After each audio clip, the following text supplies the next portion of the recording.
নমস্কার সকলকে, আমার একটা নতুন ব্লগে আপনাদের সকলকে স্বাগত। আজকের ব্লগ হচ্ছে আমরা কল্যাণী যাব। তো কল্যাণীতে কী কী প্যান্ডেল দেখছি আপনারা দেখুন, আর আশা করি আপনাদের সকলের ভালো লাগবে। তো এখন রেডি হয়ে পড়েছি। তো এই যে বাড়ি থেকেই খাবার করে নিয়ে যাচ্ছি, পরোটা করেছি, আলু ভেজে নিয়েছি আর চিড়ে ভেজে নিয়েছি। তো আমরা এখন কৃষ্ণপুর স্টেশন থেকে ট্রেন ধরবো। তো লালগোলা লোকাল ট্রেনটা 9:20 ট্রেনটা ধরবো। তো ট্রেনে উঠেই জায়গা পেয়ে গেছি। তো এই যে মেয়ে বাঙ্কের উপর শুয়ে পড়েছে, যেহেতু অনেক ভোরবেলায় উঠতে হয়েছে। উঠে রান্নাবান্না সেরে তারপরে আবার খাওয়া দাওয়া করে বেরিয়েছি, আবার খাবার নিয়েও এসেছি। যেহেতু বাইরের খাবার খাবো না, সেই জন্যে খাবারটা নিয়ে এসেছি।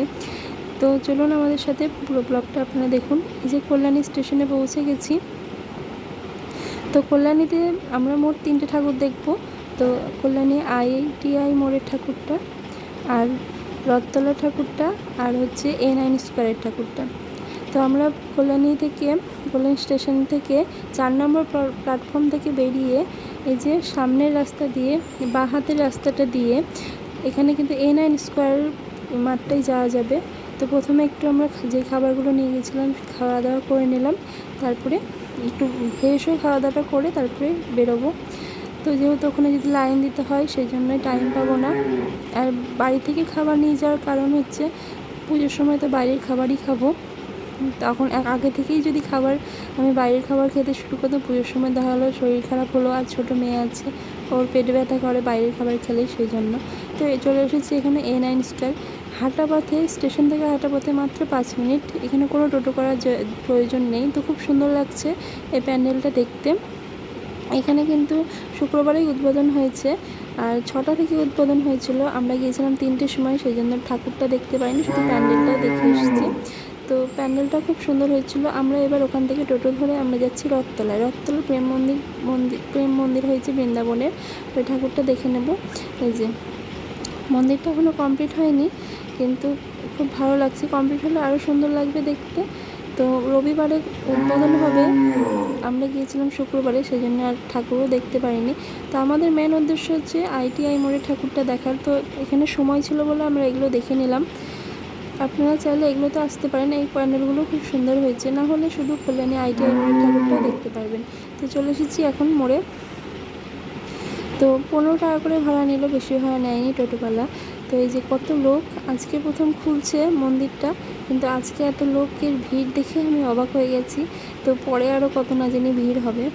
তো এই যে দূর থেকে আমি ভিডিওটা করছি, অনেক উঁচু প্যান্ডেলটা, বিশাল উঁচু করেছে, আর পুরো ঝিনুকের কাজ প্যান্ডেলটা এখনও লাইটিং দেয়নি, যেহেতু আমরা 4:30 দিকে গিয়েছি। 4টে থেকে খোলার কথা ছিল, 4:20 সময় খুলেছে। তো লাইটিং দিলে আরও সুন্দর লাগবে। তো লাইটিং দিয়েছিল, আমরা যখন গেটের মুখে ঢোকার আগেই লাইটিংটা দিয়েছিল। তো কয়েকটা ছবি তুলে নিলাম।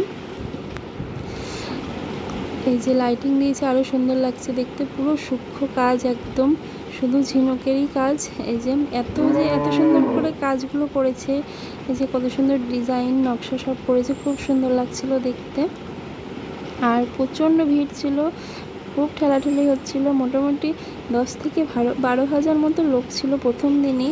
তো সব লোককে একসাথেই ঢুকিয়ে দিয়েছে। তো এই যে এগুলো কিন্তু সাদাগুলো কিন্তু ঝিনুকের কুচিগুলো হচ্ছে লাগানো হয়েছে আঠা দিয়ে, আর বাদ বাকি সব কিন্তু ঝিনুকেতে। মানে দেখেই আশ্চর্য হচ্ছে, এত কর্মচারী এত সুন্দর করে কাজ করেছে, পুরো নিখুঁত কাজ, পুরো সূক্ষ্ম কাজ করেছে, খুব সুন্দর লাগছিল দেখতে।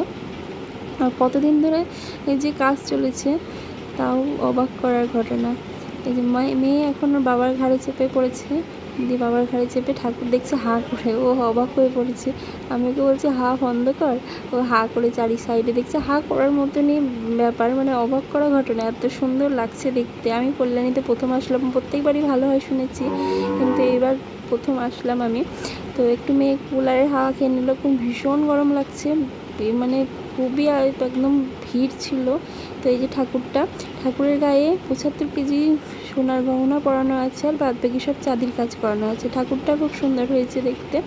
তো ঠাকুরটার ভিডিও মানে করতেই পারছি না, এত লোকের ঠেলাঠেলি, আমি ঠিকভাবে ছবিও তুলতে পারিনি। তো কষ্ট করে 2-1টা ছবি তুলেছি, এইটাই।